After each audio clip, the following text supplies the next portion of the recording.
नमस्कार विद्यार्थी मित्रांनो, मी एम राहुल कुमार आपणा सर्वांचं सामान्य विज्ञान शालेय पाठ्यपुस्तकांच्या माध्यमातून या सिरीजमध्ये स्वागत करतो. आपण पाहतोय सामान्य विज्ञान इयत्ता 8वी. आजपर्यंत या पुस्तकातील जवळपास आपण 11 चॅप्टर पाहिलेले आहेत. आज आपण पाहणार आहोत चॅप्टर नंबर 12, ज्याचं नाव आहे आम्ल आम्लारी यांची ओळख. चॅप्टर नंबर 14, उष्णतेचे मापन व परिणाम. चॅप्टर नंबर 13, रासायनिक बदल व रासायनिक बंध. या चॅप्टरमध्ये आपल्याला एक्झामला आवश्यक असणारी माहिती दिल्या नसल्या कारणाने चॅप्टर नंबर 13 पाहणार नाही. तर आज आपण पाहतो चॅप्टर नंबर 12 आणि चॅप्टर नंबर 14. तर आपण सुरू करू चॅप्टर नंबर 12, ज्याचं नाव आहे आम्ल आम्लारी यांची ओळख. तर सर्वात सुरुवातीला आपण पाहूया आम्ल म्हणजे काय. आम्लाला इंग्लिशमध्ये ॲसिड असं म्हटलं जातं. तर आंबट चव देणाऱ्या संयुगांना साधारणपणे आम्ल असं म्हटलं जातं. आम्ल पाण्यात विद्राव्य असतात, ते क्षरणकारकही असतात आणि आम्ले हे प्राणी आणि वनस्पतींमध्ये देखील आढळतात. आता जनरली आम्ल हे नैसर्गिक आम्ल किंवा सेंद्रिय आम्ल आणि खनिज आम्ल अशा दोन प्रकारांमध्ये विभागलेले आपल्याला पाहायला भेटतात. आता नैसर्गिक आम्ल किंवा सेंद्रिय आम्ल म्हणजे कोणते आम्ल, तर जे आम्ल आपण खाद्यपदार्थांमध्ये वापरतो किंवा खाद्यपदार्थांमध्ये असणाऱ्या आम्लांना नैसर्गिक आम्ल किंवा सेंद्रिय आम्ल असं म्हणतात. हे आम्ल सौम्य असतात, म्हणजे ही खाल्ल्याने आपल्याला कोणत्याही प्रकारचा त्रास जाणवत नाही. तर खनिज आम्ल म्हणजे काय, तर सल्फ्युरिक आम्ल, हायड्रोक्लोरिक आम्ल आणि नायट्रिक आम्ल या आम्लांना खनिज आम्ल असं म्हणतात. खनिज आम्ले ही तीव्र स्वरूपाची असतात किंवा तीव्र असतात. या आम्लांमुळे ही आम्ले त्वचेवर पडल्यास त्वचा भाजते, तसेच त्यांची धुरी शोषणाद्वारे किंवा तोंडाद्वारे शरीरात गेल्यास ही हानिकारक ठरत असते.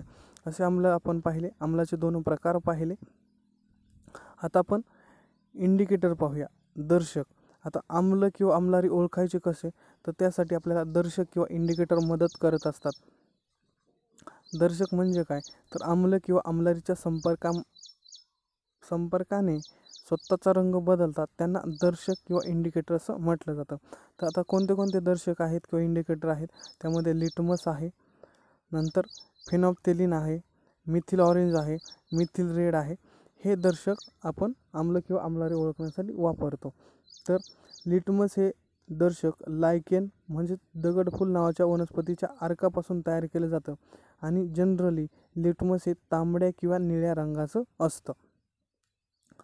तर आपण आता काही दर्शक आणि त्यांचे आम्ल व आम्लारी द्रावणातील रंग पाहूया, किंवा दर्शकांचा रंग कसा आम्ल आणि आम्लारीनुसार बदलतो ते पाहूया. आता निळा लिटमस कागद हा आम्लामध्ये तांबडा होतो, तर आम्लारीमध्ये निळाच राहतो. तांबडा लिटमस कागद हा आम्लामध्ये तांबडा म्हणजे तसाच राहतो, तर आम्लारीतील त्याचा रंग निळा होतो. म्हणजेच निळा लिटमस कागद हा आम्लारीमध्ये निळाच राहतो आणि तांबडा लिटमस कागद हा आम्लामध्ये तांबडाच राहतो. नंतर आहे मिथिल ऑरेंज. नारंगी मिथिल ऑरेंज आम्लामध्ये गुलाबी होतं, तर आम्लारीमध्ये पिवळं होतं. नंतर रंगहीन फेनॉल्फ्थेलिन आम्लामध्ये रंगहीनच राहतं आणि आम्लारीमध्ये त्याचा रंग गुलाबी होतो. आता तांबडा मिथिल रेड जे आहे ते आम्लामध्ये तांबडंच राहतं आणि आम्लारीमध्ये रंग त्याचा पिवळा होतो. असे हे दर्शक आणि त्याचे आम्ल व आम्लारी द्रावणातील रंग आपल्याला एक्झामला विचारले जातात. जोडे लावण्यासाठी किंवा सेंटेन्स बेस यावर क्वेश्चन विचारलेला जातो. नंतर आपण काही नैसर्गिक आम्ले पाहू की जे एक्झामला खूप वेळा विचारलेले आहेत. व्हिनेगार यामध्ये आम्ल असतं ॲसिटिक. नंतर संत्री यामध्ये ॲस्कॉर्बिक आम्ल असतं. नंतर चिंचेमध्ये टार्टारिक आम्ल असतं. टोमॅटोमध्ये ऑक्झॅलिक आम्ल असतं. दह्यामध्ये लॅक्टिक आम्ल असतं आणि लिंबामध्ये सायट्रिक आम्ल असतं. ही आम्ले आपल्याला एक्झामला विचारली जातात. नंतर आम्लाचे गुणधर्म पाहूया आपण. आम्लाची चव आंबट असते. आम्लाच्या रेणूत हायड्रोजन आयन मुख्य घटक असतो. आम्लाची धातूशी अभिक्रिया होऊन हायड्रोजनची निर्मिती होते, तर आम्लाची कार्बोनेटची अभिक्रिया होऊन CO2 वायू मुक्त होतो. म्हणजे ज्यावेळेस आम्लाची धातूशी अभिक्रिया होईल त्यावेळेस हायड्रोजनची निर्मिती होते आणि आम्लाची कार्बोनेटशी अभिक्रिया झाल्यानंतर CO2 वायू मुक्त होत असतो. तर आम्लाचा उपयोग कुठं कुठं होतो, तर रासायनिक खतांच्या उत्पादनात होतो, तेल शुद्धीकरण प्रक्रियेत, तसेच औषधी द्रव्य, रंग, स्फोटक द्रव्य यांच्या निर्मितीकरता आम्लाचा उपयोग होतो. नंतर विद्युत घट निर्मितीमध्ये देखील आम्ल वापरलं जातं. आणि पाणी जंतुविरहित करण्याकरता विरल हायड्रोक्लोरिक आम्लाचा वापर केला जातो. इथं क्वेश्चन विचारला जाऊ शकतो की पाणी जंतुविरहित करण्याकरता कोणत्या आम्लाचा वापर केला जातो, तर ते आहे विरल हायड्रोक्लोरिक आम्ल. नंतर लाकडाच्या लगद्यापासून पांढरा शुद्ध कागद बनवण्याकरता देखील आम्लाचा वापर केला जातो. आता आपण पाहूया आम्लारी म्हणजेच बेस काय असतं. तर हे असं द्रावण असतं की ज्यामुळे पाण्यातील द्रावण हायड्रॉक्साईड आयन उपलब्ध करून देतात. आम्लारी हे द्रावण हायड्रॉक्साईड आयन उपलब्ध करून देतात. हायड्रॉक्साईड आयन म्हणजेच OH- आयन उपलब्ध करून देतात. त्या द्रावणाला आम्लारी द्रावण असं म्हटलं जातं. तर आम्लारीची काही आपण उदाहरणं पाहू, त्यांची रासायनिक सूत्र पाहू आणि त्यांचा उपयोग कुठे केला जातो ते पाहू. आता सोडियम हायड्रॉक्साईड किंवा त्याला कॉस्टिक सोडा असं म्हटलं जातं. त्याचं रासायनिक सूत्र आहे NaOH आणि त्याचा उपयोग होतो कपडे धुण्याच्या साबणामध्ये. म्हणजे कपडे धुण्याच्या साबणामध्ये आम्ल उपयोगी येतं का आम्लारी उपयोगी येतं असं देखील आपल्याला क्वेश्चन विचारला जाऊ शकतो. तर आम्लारी हे कपडे धुण्याच्या साबणामध्ये वापरतात आणि त्यामध्ये सोडियम हायड्रॉक्साईड किंवा कॉस्टिक सोडा. नंतर पोटॅशियम हायड्रॉक्साईड किंवा त्याला पोटॅश म्हटलं जातं. त्याचं रासायनिक सूत्र आहे KOH आणि त्याचा उपयोग आहे आंघोळीचे साबण किंवा शॅम्पू बनवण्यासाठी. नंतर कॅल्शियम हायड्रॉक्साईड किंवा चुन्याची निवळी याचं रासायनिक सूत्र आहे CaOH2 आणि याचा उपयोग होतो चुना आणि रंगसफेदी करता. नंतर magnesium hydroxide milk of magnesia हे आम्लारी, याचं रासायनिक सूत्र आहे MgOH2 आणि याचा उपयोग होतो आम्लविरोधक औषध म्हणून. आम्लविरोधक औषध म्हणजे काय हे आपण पुढे पाहूयात. नंतर अमोनियम हायड्रॉक्साईड याचं रासायनिक सूत्र आहे NH4OH आणि याचा उपयोग होतो खते तयार करण्यासाठी. असं आपल्याला आम्लारी विचारले जातील, त्यांचे रासायनिक सूत्र आणि त्यांचे उपयोग देखील आपल्याला एक्झामला विचारले जातात. नंतर आम्लारीचे आपण गुणधर्म पाहूयात.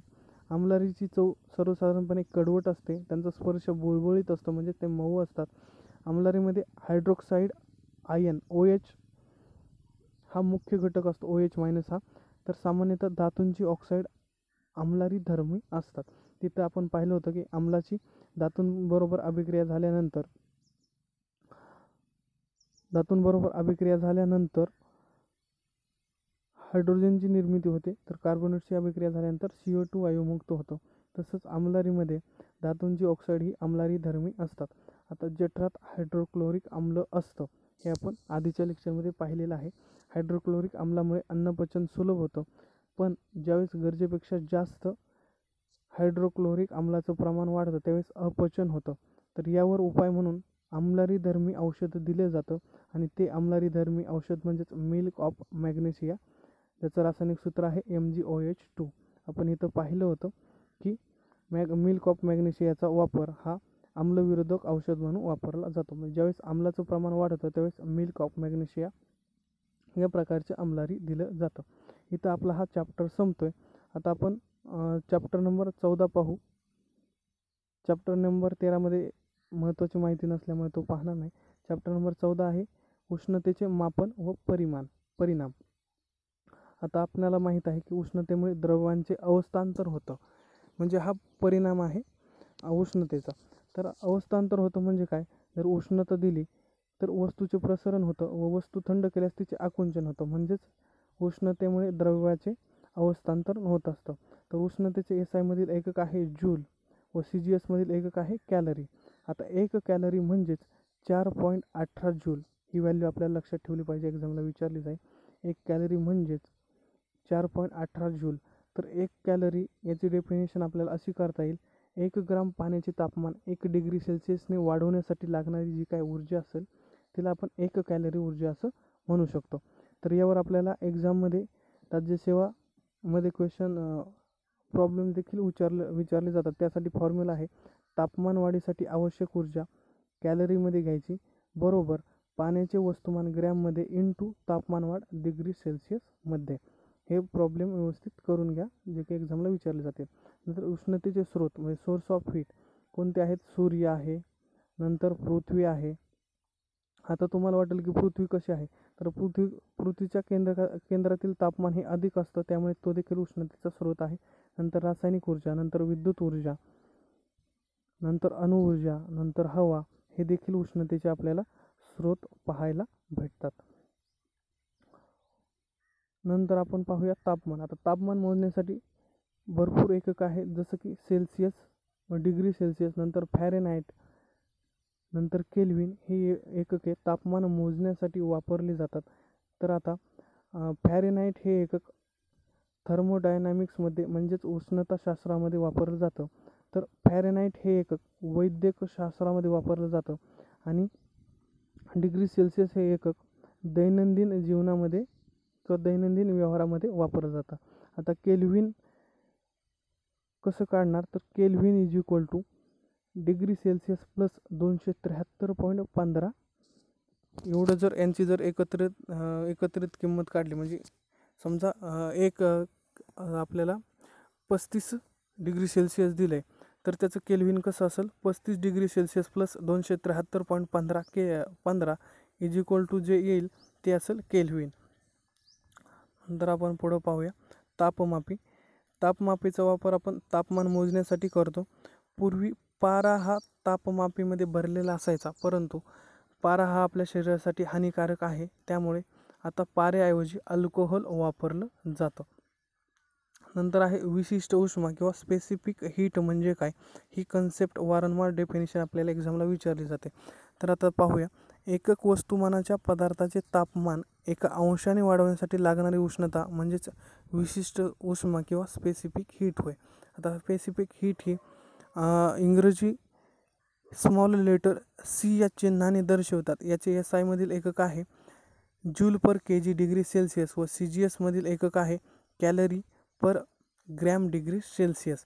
हे देखील आपल्याला व्हॅल्यूज किंवा एकक विचारले जातात. नंतर कॅलरीमापी. कॅलरीमापी उष्णता मोजण्यासाठी वापरली जाते.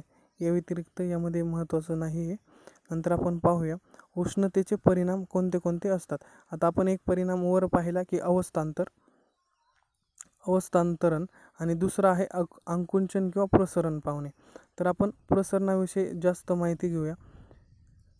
आता प्रसरण हे स्थायू, द्रव आणि वायू या तिन्हीमध्ये होत असतं आणि प्रसरण हे तापमान वाढीवर अवलंबून असतं, म्हणजे जेवढं तापमान वाढू तेवढं जास्त प्रसरण होत असतं.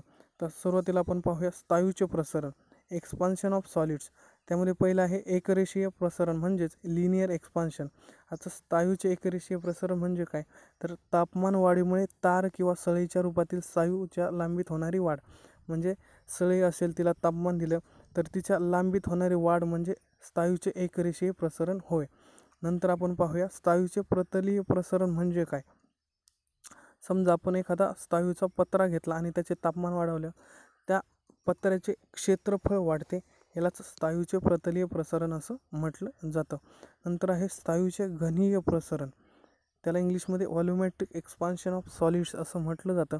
ज्यावेळेस आपण 3D तुकडा घेऊ किंवा त्रिमितीय तुकडा घेऊ स्थायूचा आणि त्याला उष्णता दिली असता, त्याचे सर्व बाजूने प्रसरण होते व त्याचे आकारमान वाढते, यालाच स्थायूचे घनीय प्रसरण किंवा व्हॉल्युमेट्रिक एक्सपान्शन ऑफ सॉलिड असं म्हटलं जातं. तसंच द्रवामध्ये देखील प्रसरण होत असतं, यामध्ये काही प्रकार किंवा भाग पडत नाही. नंतर वायूंचे देखील प्रसरण होत असतं. तर आपल्या एक्झामच्या दृष्टीने महत्त्वाची माहिती इथेच संपते आणि इथे आपला हा चॅप्टर संपतोय. तर आजचं लेक्चर आपण इथंच थांबवूयात. आपले लेक्चर्स वारंवार पाहत राहा, जेणेकरून एक्झाममध्ये आलेले सर्व क्वेश्चन आपल्याला टॅकल करता येतील. व्हिडिओज लाईक करा, शेअर करा आणि आपला चॅनल सबस्क्राईब करा. धन्यवाद मित्रांनो.